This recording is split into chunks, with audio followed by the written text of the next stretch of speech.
Hi Jennifer, my name is Val Lotz and I'm your English 1021 instructor. And I wanted to make this video for you right quick just to clarify some of the feedback that I've been providing. Based on your reflection, it seems like some of the feedback I provided isn't clear. And I want to set you up for success in your future classes.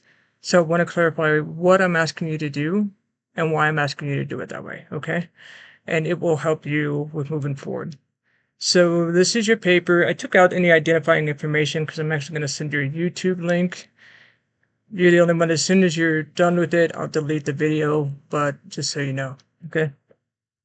So first things first that I want you to see is the font here. So this is big and then this is smaller. When we click on it, we see that this is 10-point font and this is 12-point font. So we want to fix that, because it should be the same size font throughout. There's another spot later on, and it's with your conclusion. So an easy way to do this fix would be select all, put a 12-point font. I also recommend just selecting the font that you're using again, because sometimes, let's say we copy a statistic from a source and then we paste it into our paper, it'll bring that formatting over and sometimes change the font, and it will change all the font after that. It's easier just to do it this way, and then we can fix it so everything looks streamlined. It doesn't look like your paper's been copied and pasted in some way. Does that make sense? So it's just uniform. This makes everything uniform. And we'll put your Works Cited page back on its home page. All right. Okay, so just to clarify a few more things, we have the Congressional Budget Office, and then we have this information, all right? And then Congressional Budget Office 8. So I want to take you to your Works Cited page.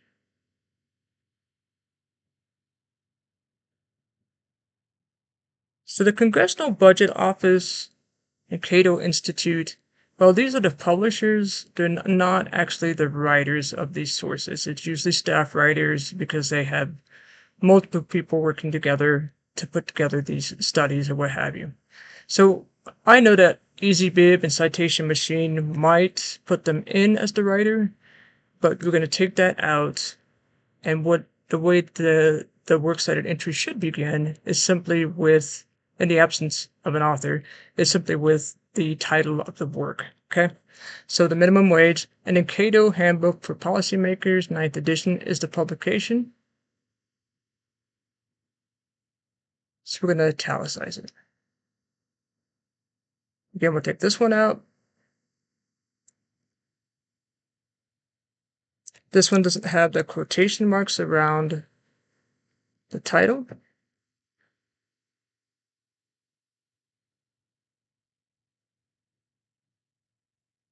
All right. And I'm going to pause and do the rest of these real quick.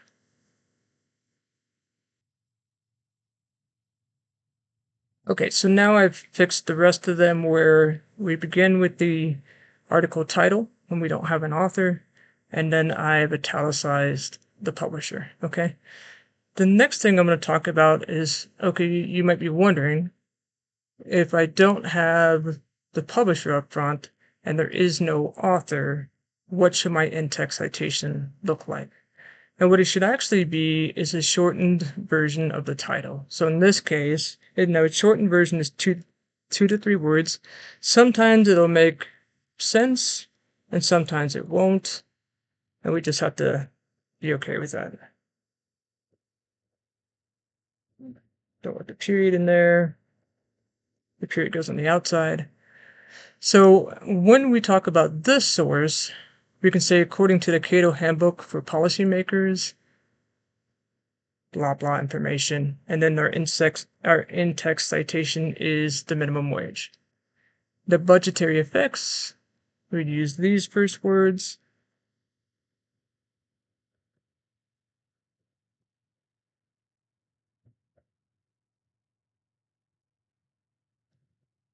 Again, I'm putting it between quotation marks just to show that when the reader looks at your works cited page, they know they're looking for an article title.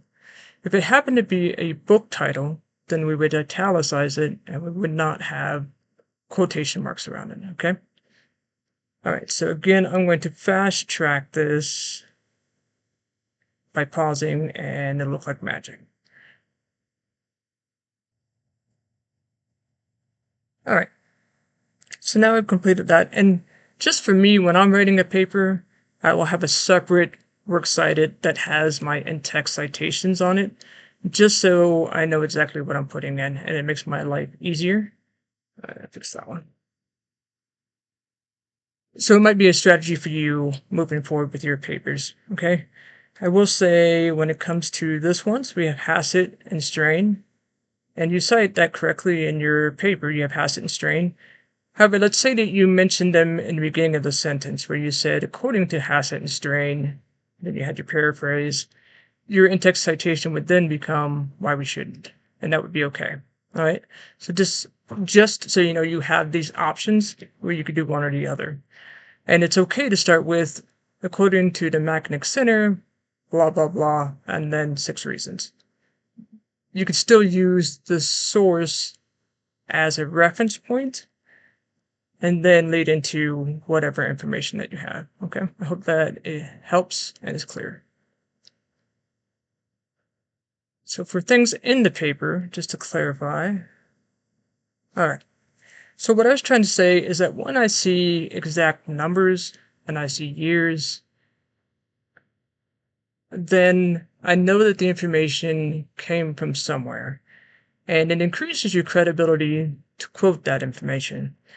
If it's a statistic, then it absolutely has to be quoted. Even if it comes out of a table, and that might be the only thing that says, let's say that you pulled this 1.4 million out of a table. You would still put quotation marks around it because that says you got it from this source. And again, that increases your credibility. Not having quotation marks around it is kind of a red flag, if that makes sense. There will be people who have entire sentences stacked with statistics with no quotation marks. And so I have to kind of parse out, okay, what parts should be quoted, what parts shouldn't. And for you, for the most part, it's just the numbers that I need you to quote, all right? So 1.4 million, if I remember it correctly, is all we needed out of this one.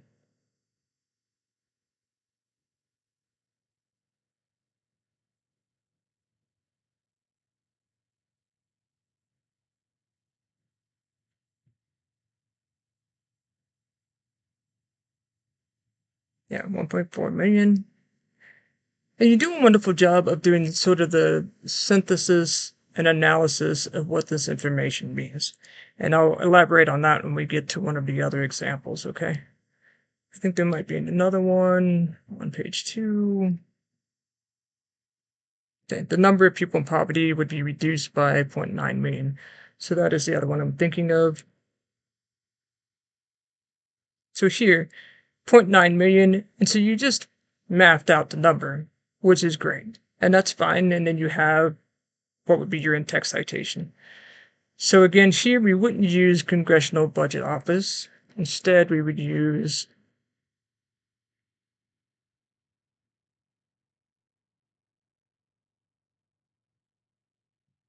the budgetary effects.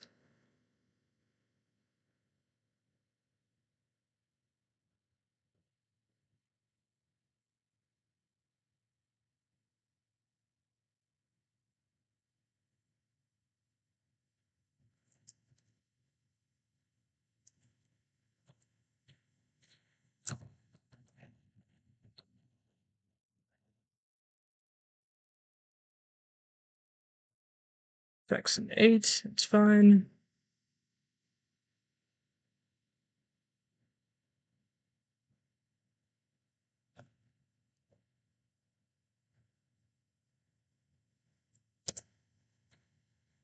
The budgetary effects in 2, and that's good. All right, so that one, 2.7 million.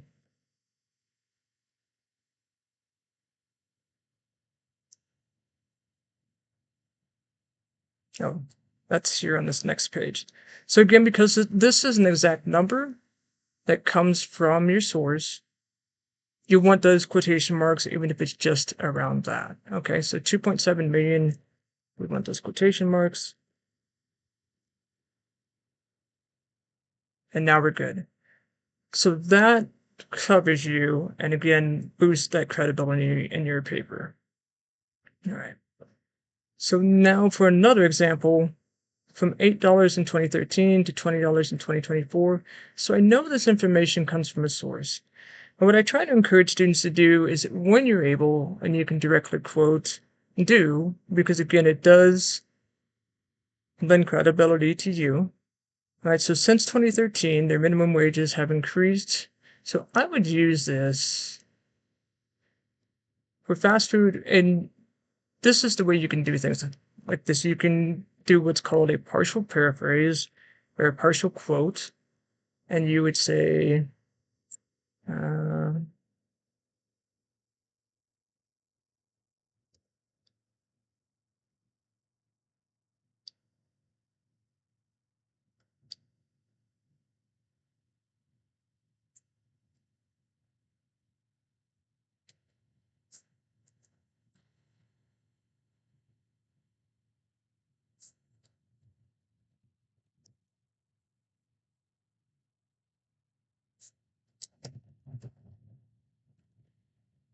when we use the source, again, we're going to italicize it because that signals to the reader that they're looking for a source on the works cited page. Institute.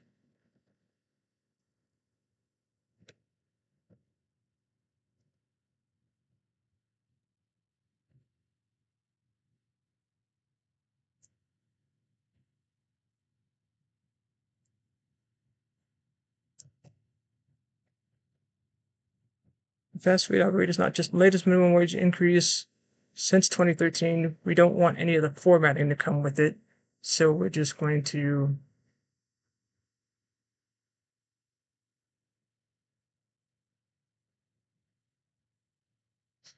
get rid of that. Since 2013, the minimum wages have increased from $8 to $20, which is 2.5 times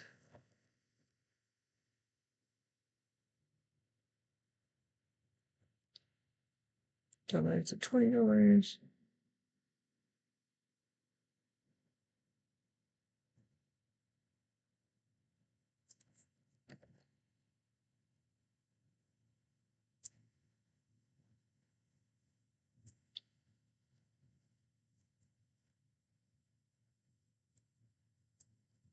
And operators responded by usually slashing jobs, cutting hours, and raising menu prices.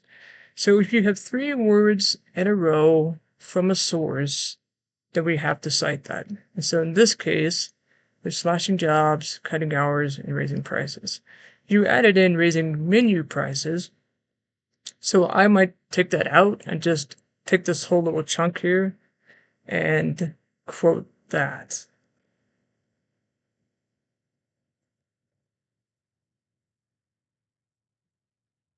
To keep their restaurants afloat. Okay, then we have restaurant minimum wage. Perfect. Yep. So that is a way to kind of get mileage out of a partial paraphrase and then a quote and kind of blending them together to keep the information that you want to share while still synthesizing the information in an effective way and still boosting the credibility of the overall paper. Okay, hope that makes sense on that. All right, so those are good. Now, I didn't go through any of the rest of these, but okay, because you have the Cato Institute, again, you're going to italicize it. We listed the new citation.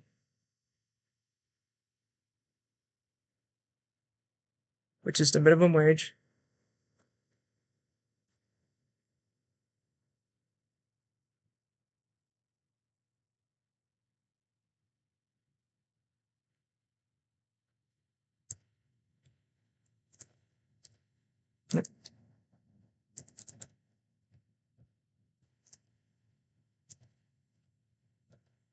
All right, now that's good.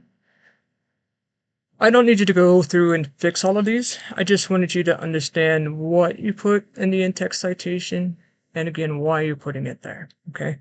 because when somebody else is reading your work, when they go to your works cited page, they want to quickly be able to find this information when possible. All right. All right. I hope that clears things up and that it helps you make some sense of the feedback that I was attempting to provide. But it's hard in those comments. You have to hover over each bubble, and it's sometimes unclear what it's referencing in Microsoft Word. So I understand that could be confusing, and that was not my intent. So I hope this clarifies things. If you need any additional help, please feel free to reach out, and I'd be happy to help. Okay?